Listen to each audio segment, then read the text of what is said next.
Et si les étoiles n'étaient pas ce que vous croyez? Et si ces points lumineux familiers n'étaient que la partie visible d'une vérité bien plus vaste, bien plus sombre? L'ordre que nous voyons dans le ciel est une illusion fragile, une petite pièce éclairée dans un manoir infini et obscur. Le silence entre les étoiles n'est pas vide, il est simplement tranquille. La véritable substance du cosmos réside dans le profond, le sombre et le silencieux. Nous l'appelons matière noire, mais ce n'est qu'une étiquette pour notre ignorance. Il y a un tremblement dans le tissu de l'espace, une perturbation subtile que vous ne pouvez pas voir, mais que la science peut ressentir. Nos télescopes ne captent que la lumière, nous rendant aveugles à la majorité silencieuse de l'univers. Nous cataloguons le lumineux, mais qu'en est-il des mondes qui n'émettent aucune lumière et n'ont pas d'étoiles pour les illuminer? Ce sont les fantômes de la machine cosmique, révélés uniquement par de fugaces murmures gravitationnels. L'univers que nous percevons est un condensé, pas l'histoire complète. La véritable nature du cosmos se trouve dans les longues et calmes étendues entre les étoiles. L'obscurité n'est pas une absence, mais une réalité différente, des errants froids et silencieux, se déplaçant dans le vide. La vraie peur n'est pas celle des monstres, mais celle d'un univers fondamentalement différent de ce que nous imaginons. Si la Terre est une exception, une anomalie rare et bien éclairée, alors la norme est le froid et l'obscurité.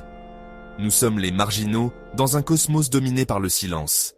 Les mondes les plus courants de l'univers sont peut-être des orphelins solitaires, et non des planètes douillettes en orbite autour de Soleil. Saisissez l'échelle, non pas avec des chiffres, mais avec le ressenti. La distance entre notre Soleil et Proxima Centauri est de plus de 4 années-lumière. Un vide immense entre seulement 2 étoiles dans une galaxie de milliards. Imaginez maintenant l'espace entre les galaxies. Nos esprits ne peuvent pas traiter une telle immensité. La réalité est un vide effrayant et profond. L'humanité n'est pas seulement petite, nous sommes statistiquement insignifiants. Toute notre histoire s'est déroulée sur une tâche microscopique dans un océan de néant. L'univers a 13,8 milliards d'années. Toute l'histoire humaine est un clin d'œil dans le temps cosmique. Les étoiles ont brillé des milliards d'années avant nous, et brilleront longtemps après notre disparition.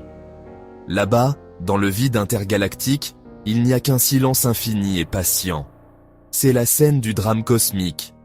Non pas construite pour nous, mais indifférente à nous. Nous sommes des spectateurs accidentels, cherchant un sens dans un univers profondément indifférent. Notre désir de but est un cri humain dans un cosmos silencieux. Dans ce vaste théâtre silencieux, il existe des acteurs méconnus. Les planètes errantes.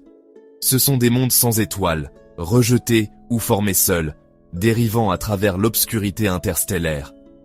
Imaginez un monde plus grand que Jupiter, filant silencieusement dans le vide, baigné d'un crépuscule perpétuel.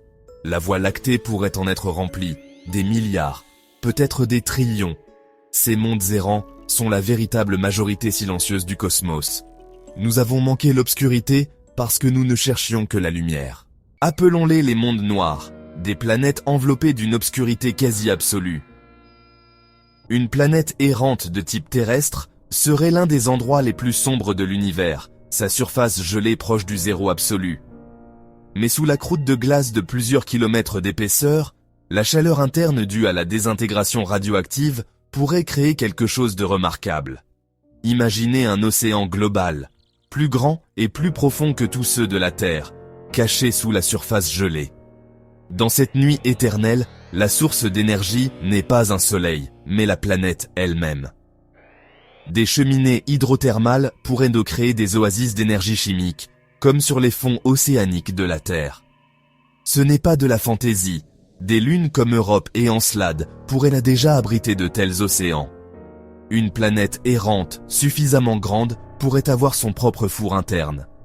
S'il existe des trillions de ces mondes, le nombre de mers cachées dans notre galaxie pourrait être astronomique.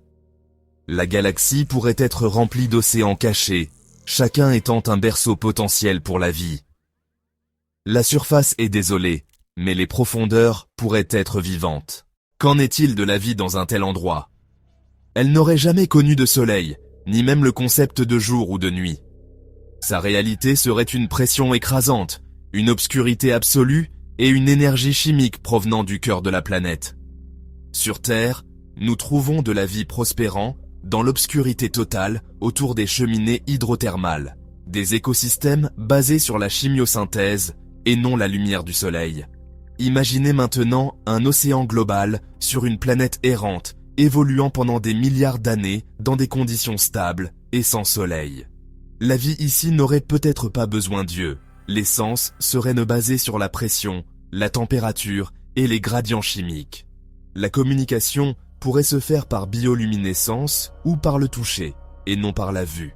L'évolution serait lente, la vie patiente et longue.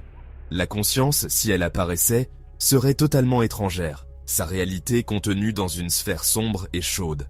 L'idée d'un univers extérieur leur serait aussi étrange qu'une quatrième dimension l'est pour nous. La galaxie pourrait regorger de vie, mais elle est cachée, enfermée dans les cœurs sombres des mondes errants. Qu'est-ce que cette possibilité fait à notre sens de soi? Pendant des siècles, nous nous sommes placés au centre de l'histoire cosmique. La science nous a humiliés, mais nous nous considérions toujours comme la conscience de l'univers.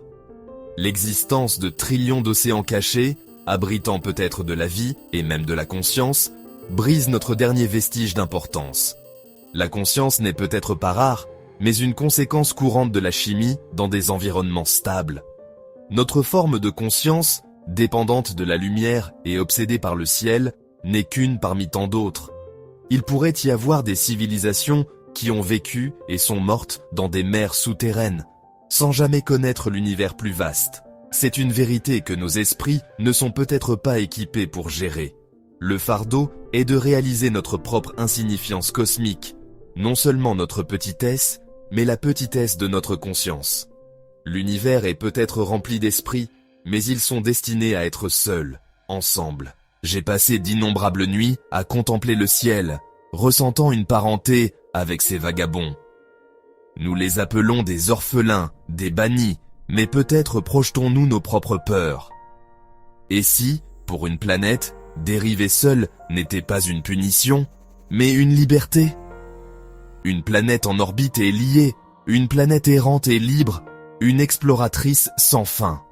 Elle verra plus de la galaxie que la Terre ne le fera jamais, traversant des nébuleuses et passant devant 1000 soleils. Son voyage n'a pas de destination, seulement le voyage lui-même. Son océan caché pourrait être l'environnement le plus stable de l'univers, un sanctuaire de paix. Peut-être les systèmes solaires bruyants et chaotiques sont-ils les bidonvilles cosmiques et les vagabonds silencieux sont la véritable aristocratie.